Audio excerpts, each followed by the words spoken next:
Hello, my name is Benjamin Hart. I'm an American attorney and the Managing Director of Integrity Legal here in Bangkok, Thailand. As the title of this video suggests, we are discussing the so-called Phuket model, which apparently is being discussed with or by the Thai Prime Minister. I thought of making this video after reading a recent article from Khaosod English, that's khaosodenglish.com. Article is titled, PM discusses, quote, Phuket model, unquote, with 12 consuls to prevent foreigners' law violations. Quoting directly, Sreta Thavisin, Prime Minister and Finance Minister, emphasized the plan to establish the, quote, Phuket model, unquote, to manage tourism and social security. And in that term, I think they meant the security of society, not like social security benefits. Quoting further, he had spoken with 12 consular mission heads focused on preventing and addressing law violations. Yeah, we discussed this a while back, that there's more discussion on a consular level regarding certain administrative matters and matters pertaining to foreign nationals in different jurisdictions.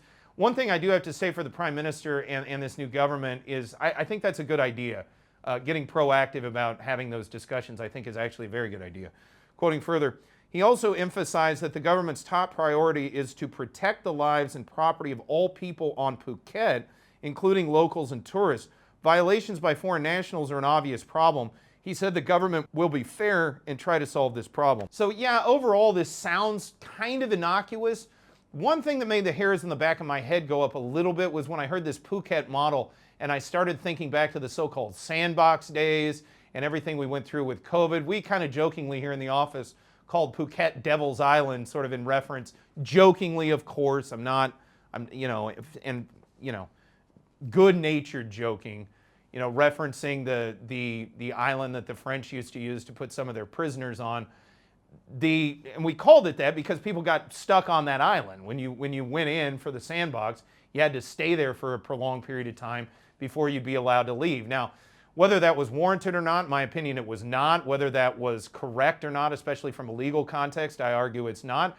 And I also argue it's a massive violation of people's human rights, just basic rights to travel and be unencumbered in where they go. People shouldn't have to be placed in a sort of prison just because there's some disease out there. Let's set that aside. We discussed that in many videos at the time. You can go back and check the record on that. Do I think that there's some nefarious scheme, under cloak that they're going to try to, bring on board some sort of technocratic city-state in Phuket that's going to ensnare people? No, not exactly.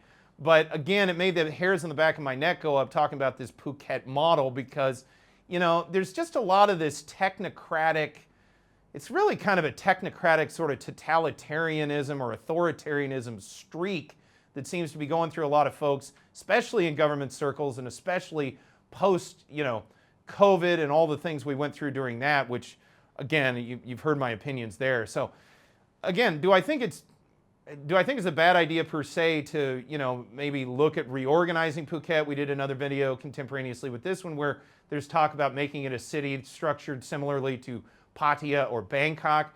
Yeah, that's probably not a terrible idea from an administrative standpoint. But, what worries me and what we ought to guard against is, the possibility that we see this creeping technocratic authoritarianism sort of creep in underneath what are ostensibly good ideas in order to down the road place further restrictions on us that are, in my opinion, completely unnecessary.